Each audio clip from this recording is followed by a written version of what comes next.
എറണാകുളം ജില്ലയിൽ വരാപ്പുഴ അതിരൂപതയിൽ അധികമാരാലും ശ്രദ്ധിക്കപ്പെടാതിരുന്ന ഒരു ദേവാലയമായിരുന്നു Madavana saint Sebastian's ദേവാലയം. കഴിഞ്ഞ ഞായറാഴ്ച, അതായത് ഓഗസ്റ്റ് 4 വരെ. എന്നാൽ ഇന്നിപ്പോൾ സ്ഥിതി അതല്ല. കേരളത്തിന്റെ വിവിധ ഭാഗങ്ങളിൽ നിന്നായി നിരവധി പേരാണ് ഓരോ നിമിഷവും ഈ ദേവാലയത്തിലേക്ക് പ്രാർത്ഥിക്കുവാനും അനുഗ്രഹം തേടുവാനുമായി ഓടിയെത്തിയിരിക്കുന്നത്. ഈ ദേവാലയത്തിൽ വിശുദ്ധ കുർബാന മധ്യേ 10ാം ക്ലാസ്സിൽ പഠിക്കുന്ന ആഗ്ന എന്ന് പറയുന്ന പെൺകുട്ടിക്ക് കഴിഞ്ഞ 3 ആഴ്ചകളായി ഞായറാഴ്ചകളിൽ ഈ വിശുദ്ധ കുർബാന, തിരുവോസ്തി മാംസമായി മാറുന്ന, തിരുവോസ്തിയിൽ രക്തം പൊടിയുന്ന അത്ഭുതം ഈ ദേവാലയത്തിന്റെ ഉള്ളിൽ വെച്ച് നടന്നു. വിശ്വാസികളെല്ലാം അത് നഗ്ന നേത്രങ്ങൾ കൊണ്ട് നേരിട്ട് കണ്ടു. ജൂലൈ 21, ജൂലൈ 28, ഓഗസ്റ്റ് 4 എന്നീ അടുത്തടുത്ത ഞായറാഴ്ചകളിൽ ഈ കുട്ടിക്ക് നൽകിയ തിരുവോസ്തി, വൈദികൻ, ഇടവക വികാരി ഈ കുട്ടിക്ക് തിരുവോസ്തി കയ്യിൽ വെച്ചു കൊടുത്തപ്പോൾ, പിന്നീട് വായിൽ വെച്ചു കൊടുത്തപ്പോഴെല്ലാം തിരുവോസ്തിക്ക് രൂപമാറ്റം സംഭവിക്കുകയും അത് മാംസകഷ്ണമാവുകയും തിരുവോസ്തിയിൽ രക്തം പൊടിയുകയും ചെയ്യുന്ന വലിയൊരു അത്ഭുതമാണ് ഈ ഒരു ദേവാലയത്തിൽ വെച്ച് നടന്നത്. അതുകൊണ്ട് തന്നെ ഇന്നലെയാണ് ആ വാർത്ത പുറം ലോകം അറിയുന്നത്. 3 ആഴ്ചകളിലായി നടന്നതെങ്കിലും ഇന്നലെയാണ് പുറം ലോകത്ത് മാധ്യമങ്ങളിലൂടെ ഈ വാർത്ത, സോഷ്യൽ മീഡിയയിലൂടെല്ലാം ഈ വാർത്ത പുറം ലോകം അറിയുന്നു. ഇന്നിപ്പോൾ വിശ്വാസികളുടെ ഒഴുക്കാണ് ഈ ഒരു ദേവാലയത്തിലേക്ക്. നിരവധി പേരാണ് പ്രാർത്ഥിക്കുവാനായിട്ടും അൾത്താരയിൽ വന്നും തിരുവോസ്തി കാണുവാനുമായിട്ടൊക്കെ ഈ ദേവാലയത്തിലേക്ക് എത്തിയിരിക്കുന്നത്. നമുക്ക് ഈ ദേവാലയത്തിലേക്ക് പോവാം.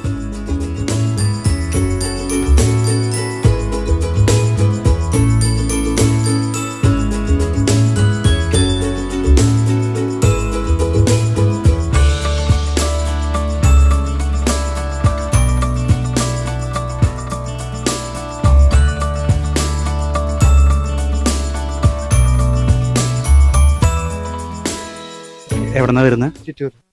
പേരെന്താണ്? ജോസി. ചെമ്മൂറ പള്ളിയില. ചിറ്റൂർ പള്ളി ചെമ്മൂറ. ഇത് ഇന്നാണ് അറിഞ്ഞത്? ഇന്നലെ അറിഞ്ഞായിരുന്നോ? ഇന്നലെ അറിഞ്ഞു. ഇന്നലെ വന്നായിരുന്നു? ഇന്ന് ആദ്യമായിട്ട് വരുന്നു? ഇന്ന് ആദ്യമായിട്ട് വരുന്നു. ഇത് തോന്നുന്നു ഇങ്ങനെ ഒരു അത്ഭുതം.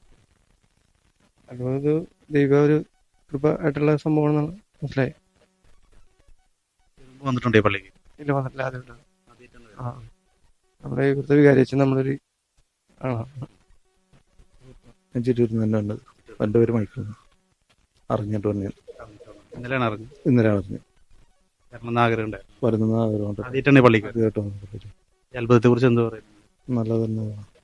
വേറെ ഒന്നും ദിവസം കാണാൻ സാധിച്ചില്ലല്ലോ. ഇന്നലെ പരിപാടി ഉണ്ടായിരുന്നു. ഇന്നലെ കാണാൻ പറ്റിയില്ല. ഞങ്ങൾ ഇന്നലെ മൊബൈലിലാണ് കണ്ടത്. ഇന്ന് കണ്ടില്ല. വന്നാണ് കാണാൻ പറ്റുമെന്ന് ഉറപ്പ്. മാടവന സെന്റ് സെബാസ്റ്റ്യൻ ദേവാലയത്തിന്റെ പരിശുദ്ധ പരമമായ പരിപാവനമായ അൾത്താരയുടെ മുമ്പിലാണ് നമ്മളിപ്പോൾ ആയിരിക്കുന്നത്. ഈ അൾത്താരയിലും അതുപോലെ ഈ സക്രാരിയിലുമാണ് കഴിഞ്ഞ 3 ഞായറാഴ്ചകളായി നടന്ന ഈ ഒരു ദിവ്യകാരുണ്യ അത്ഭുതം. തിരുവോസ്തി മാംസമായി മാറിയത് സൂക്ഷിച്ചത് ഈ സക്രാരിയിലുമാണ്. അതോടൊപ്പം തന്നെ വിശുദ്ധ കുർബാനയ്ക്ക് ശേഷം അച്ഛൻ വിശ്വാസികൾക്ക് കാണാനായിട്ട് ഈ ബലിപീഠത്തിലാണ് ആ ഒരു തിരുവോസ്തി മാംസമായതും രക്തം പൊടിഞ്ഞുകൊണ്ടിരുന്ന ആ ഒരു തിരുവോസ്തി സൂക്ഷിച്ചു വെച്ചത്. ഒപ്പം ഈ ഒരു ദേവാലയത്തിലെ ഇവിടെ വെച്ചാണ് ആ കുട്ടിക്ക് തിരുവോസ്തി, കുർബാന സ്വീകരണ മധ്യേ തിരുവോസ്തി നൽകുന്നതും ആ തിരുവോസ്തി ഉടനെ തന്നെ ആദ്യത്തെ ദിവസമായി, ഇത് ജൂലൈ 21-ാം തീയതി രക്തം പൊടിഞ്ഞു, ജൂലൈ 28-ന് മാംസമായി മാറി, ഓഗസ്റ്റ് 4-നും അതുപോലെ തന്നെ മാംസമായി, അതുപോലെ ഒരു തിരുഹൃദയത്തിന്റെ രീതിയിലേക്ക് ഈ തിരുവോസ്തി മാറുന്ന കാഴ്ചയാണ് നമ്മൾ കണ്ടത്. ഈ അന്ന് വിശുദ്ധ കുർബാനയ്ക്ക് വന്ന എല്ലാ വിശ്വാസികളും തന്നെ ഈ ഒരു അത്ഭുതം നേരിട്ട് കണ്ടു, നഗ്നനേത്രങ്ങൾ കൊണ്ട് കണ്ടു.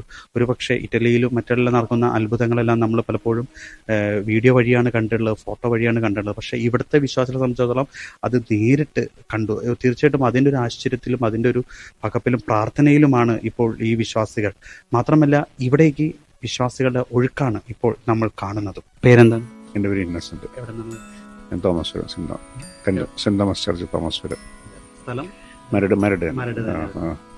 ഇതിപ്പോ കേട്ടറിഞ്ഞിട്ട് വന്നതാണ്? കേട്ടറിഞ്ഞിട്ട് വന്നതാണ്. ഇന്നലെ എങ്ങനെ കണ്ടായിരുന്നു? കണ്ടില്ല.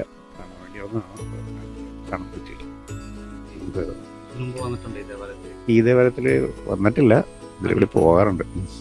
ആദ്യമായിട്ടാണ് ഈ ദേവാലയത്തിലേക്ക് കടക്കുന്നത്. അത്ഭുതം നടന്നു എന്ന് കേട്ടു, വിശ്വാസികൾ അതിനെക്കുറിച്ച് പറഞ്ഞു. എന്ത് തോന്നുന്നു? അത് അത്ഭുതമായിട്ട് തോന്നിയിട്ടുണ്ട്. എന്ന് വെച്ചാൽ പല സ്ഥലങ്ങളിൽ ഇങ്ങനെ സംഭവിച്ചിട്ടുണ്ട്. പക്ഷെ നമ്മുടെ ഇവിടെ സംഭവിക്കുന്നത് ഇപ്പൊ കൊച്ചിയിലൊക്കെ സംഭവിക്കുന്ന ആദ്യമായിട്ടാണല്ലോ. അപ്പോൾ ഒന്ന് കാണാൻ വിചാരിച്ചു വന്ന. Shobin George Cheranallur, saint James. അത്ഭുതം നടന്നു എന്ന് അറിഞ്ഞിട്ട് കാണാൻ വേണ്ടി വന്നു. നടന്നറിഞ്ഞിട്ട് ഇന്നലെ അറിഞ്ഞായിരുന്നു, അപ്പൊ കാണാൻ വേണ്ടി വന്നതാ. നമ്മുടെ എല്ലായിടത്തും ഇങ്ങനെ കേട്ടിട്ടുണ്ട്, അപ്പൊ നമ്മുടെ ഇത്ര അടുത്ത് ഇങ്ങനെ അത്ഭുതം നടക്കുമ്പോ നമ്മ ഓടി വന്നതാണ് കാണാൻ, പക്ഷെ കാണാൻ പറ്റില്ല. രൂപതയിലേക്ക് കൊണ്ടുപോയി, അതുകൊണ്ടാണ്. ആണല്ലേ? വന്നു കഴിഞ്ഞപ്പോൾ വളരെയധികം സന്തോഷമുണ്ട്. നമ്മുടെ അടുത്ത് തന്നെ ഇത്രയും പറ്റിയപ്പോ നമുക്ക് അടുത്ത് വന്ന് ഭയങ്കര ഒരു ക്യൂരിയോസിറ്റിയോടെ വന്നാണ്. പക്ഷെ ഇവിടെ എത്തിക്കഴിഞ്ഞപ്പോ കാണാൻ പറ്റിയില്ല. പക്ഷെ എന്നാൽ അതിന്റെ ഒരു പ്രസൻസ് ഇവിടെ ഭയങ്കരമായിട്ട് നമുക്ക് ഫീൽ ചെയ്യാൻ പറ്റുന്നുണ്ട്. ഒരുപാട് പേര് ഇനി ഇങ്ങോട്ടേക്ക് വരാനായിട്ടുണ്ട്. ഇനി സന്തോഷം തോന്നുന്നുണ്ട്. ഇത്ര നാൾ ഇങ്ങനെ ഒരു ദിവ്യകാരുണ്യത്തിന്റെ ഈശോനെ കുറിച്ച് നമ്മളിപ്പോൾ സ്വീകരിക്കുന്നുണ്ട്, പക്ഷെ ഒരു വിശ്വാസം എങ്ങനെ ഉണ്ടായിരുന്നു? ഇപ്പൊ ഇത് കൂടിയോ? വിശ്വാസം എനിക്ക് ഭയങ്കരമായിട്ട് കൂടി. ഇങ്ങനെ ഒരു ഇത് അറിഞ്ഞാൽ നമുക്കറിയാം, നമുക്ക് ഈശോന്റെ ശരീരമാണ് നമ്മൾ സ്വീകരിക്കുന്നതെന്ന് അറിയാം. പക്ഷെ എന്നാലും ഇങ്ങനെയൊക്കെ ഇത് കാണുമ്പോൾ നമുക്ക് മറ്റുള്ളവർക്ക് നമുക്ക് ഭയങ്കര ഒരു, എനിക്കെന്ന് വെച്ചാൽ ഈ യൂത്ത് ആയിട്ടുള്ളവരാണ്. അപ്പൊ ഇങ്ങനെയൊക്കെ കാണുമ്പോഴാണ് നമുക്ക് ഒന്നുകൂടി ഇരട്ടി വിശ്വാസം കൂടിക്കൊണ്ടിരിക്കുന്നത്, മറ്റുള്ളവർ പറയാനായിട്ടായാലും. ഞാനാണെങ്കിൽ ഞങ്ങളുടെ ഗ്രൂപ്പിലൊക്കെ അയച്ചു കൊടുത്ത് എല്ലാവർക്കും കാണണമെന്ന് ആഗ്രഹമുണ്ട്. എല്ലാവരും സ്ഥലം ചോദിച്ച് എല്ലാവർക്കും സ്ഥലം പറഞ്ഞു കൊടുത്ത് ഒത്തിരി സന്തോഷമുണ്ട്. പ്രാർത്ഥിച്ചപ്പോൾ അതിന്റെ ഒരു ചൈതന്യം ഇവിടെ ഉണ്ട് ഈ പള്ളിയില്. നിങ്ങൾ എവിടെ നിന്നാണ് വരുന്നത്? ഞങ്ങൾ തൃശ്ശൂരിൽ നിന്നാണ് വരുന്നത്. പേരെന്താ? എൻ്റെ പേര് മിൽട്ടൺ. എൻ്റെ പേര് ബിന്ദു. എങ്ങനെയാണ് ഈ ഒരു ന്യൂസിനെ കുറിച്ച് നിങ്ങൾ അറിഞ്ഞത്? ഞങ്ങൾ വാട്സപ്പിൽ നിന്നാണ് അറിഞ്ഞത്. വാട്സപ്പിൽ ഫോട്ടോ കണ്ടു, പിന്നെ ആരോ ഒരു വോയിസ് അതിൽ കൊടുത്തിട്ടുണ്ടായിരുന്നു. അങ്ങനെ മടവന സെൻറ്റ് സെബാസ്റ്റ്യൻ ചർച്ചിൽ ഒരു കൊച്ചിനെ ഇങ്ങനെ കുർബാന സ്വീകരിച്ചപ്പോൾ അങ്ങനെ യേശുവിനെ അങ്ങനെ ഇതായിട്ട് മാംസത്തിൻ്റെ ഒരു ഇതായിട്ട് കണ്ടുകൊണ്ട് ആ ഫോട്ടോസും വീഡിയോസും കണ്ടു. അപ്പോഴാണ് ഞങ്ങൾ ഇവിടെ വന്നത്. അത് കാണാൻ വേണ്ടിയും ആ ഒരു അനുഭവം ഉൾക്കൊള്ളാൻ വേണ്ടിയാണല്ലേ വന്നത്? കാണാൻ പറ്റുമെന്ന് വിചാരിച്ചിട്ടാണ് വന്നത്.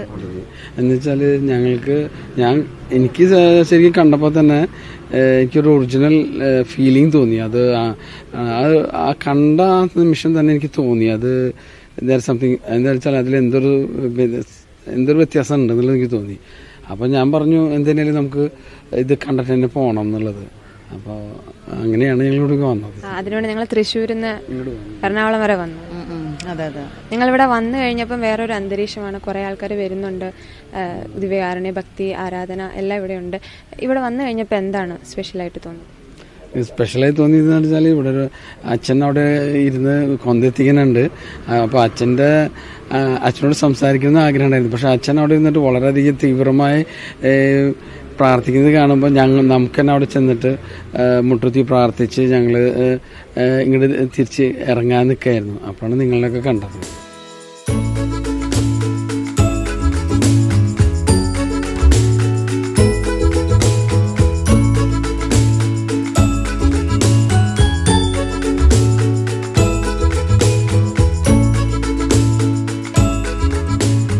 ഇന്നലെ മുതൽ ഒരുപാട് വിശ്വാസികളാണ്, ആയിരക്കണക്കിന് വിശ്വാസികളാണ് ഈ ദേവാലയത്തിലേക്ക് ഒഴുകിയെത്തത്. ഇന്നും വിപരീതമല്ല കാര്യങ്ങൾ. രാവിലെ മുതൽ ഓരോരോ വിശ്വാസികൾ ഇത് അറിഞ്ഞ് വീഡിയോ വഴിയെല്ലാം കേട്ട് ഈ ദേവാലയത്തിലേക്ക് വന്നുകൊണ്ടിരിക്കുകയാണ്. ഇവരെല്ലാവരും പറയുന്ന ഒരു കാര്യം, ഒരുപക്ഷെ ഇന്നലെ ഇവിടുന്ന് തിരുവോസ്തി രൂപതയിലേക്ക് മാറ്റി വിദഗ്ധ പഠനത്തിനും മറ്റെല്ലാ കാര്യങ്ങൾക്കായിട്ടും തിരുവോസ്തി ഇന്നിപ്പോൾ ഈ ദേവാലയത്തിലില്ല. പക്ഷെ എങ്കിലും അവർ ഈ ഒരു ദേവാലയത്തിൽ വന്ന് അൾത്താരയുടെ മുന്നിൽ പ്രാർത്ഥിക്കുമ്പോൾ വല്ലാത്തൊരു ആശ്വാസവും അരൂപിയും അതോടൊപ്പം തന്നെ ആനന്ദവും ഇവർക്ക് ലഭിക്കുന്നു എന്നുള്ളത് എല്ലാവരും തന്നെ പറയുന്നു. വലിയ എന്തോ ഒരു പോസിറ്റീവ് എനർജി അല്ലെങ്കിൽ ഒരു ആത്മീയമായ ഒരു ആനന്ദം ഈ ഒരു ദേവാലയത്തിൽ വന്ന് പ്രാർത്ഥിക്കുമ്പോൾ അവർക്ക് ഈ നിമിഷം കിട്ടിക്കൊണ്ടിരിക്കുന്നു എന്നതാണ് ഓരോരുത്തരും പറയുന്നത്. ഈ ഒരു ദിവ്യകാരുണ്യ അത്ഭുതം ഇത് സഭ ഔദ്യോഗികമായിട്ട് അത്ഭുതം ആണെന്ന് സ്ഥിരീകരിക്കാൻ സമയമായിട്ടില്ല. ഇത് രൂപതയിലേക്ക് കൊടുത്തിട്ടുണ്ട്. രൂപത അതിന് കമ്മീഷൻ വെക്കും. രൂപത അധികാരികൾ ഇതിനെക്കുറിച്ച് പഠിക്കും. അതിനുശേഷം വത്തിക്കാനിലേക്ക് വിട്ട് കുറേ വിശദമായ പഠനങ്ങളും സെക്ഷൻ എല്ലാം കഴിഞ്ഞിട്ടാണ് ഔദ്യോഗികമായിട്ട് ഇതൊരു ദിവ്യകാരുണ്യ അത്ഭുതമായി സഭ അംഗീകരിക്കുകയുള്ളൂ. അതിനുശേഷം മാത്രമായിരിക്കും കത്തോലിക്ക സഭയിലായാലും വിശ്വാസികൾക്കായാലും ഈ ഒരു ദിവ്യകാരുണ്യ അത്ഭുതം വണങ്ങാനും പ്രാർത്ഥിക്കാനും ഔദ്യോഗികമായ ഒരു അനുമതി ലഭിക്കുകയുള്ളൂ. അതിനു മുമ്പ് വരെ ഈ ഒരു വിഷയം എന്നുള്ള പഠനത്തിനും കാര്യങ്ങൾക്കായിരിക്കും. പക്ഷേ ആ ഒരു പ്രക്രിയ, ഒരു പഠനത്തിന്റെയും വിശദമായ ഇതിന്റെ എല്ലാം പ്രക്രിയയ്ക്ക് അപ്പുറം ഒരു ആത്മീയമായ കണ്ണിലൂടെ ഇത് കാണുമ്പോൾ, അല്ല ആത്മീയമായ രീതിയിൽ വരുമ്പോൾ അത് വിശ്വാസികൾക്ക് ഒരുപാട് അനുഗ്രഹം പ്രദാനം ചെയ്യുന്നുണ്ട് എന്നതും മറ്റൊരു വാസ്തവമാണ്.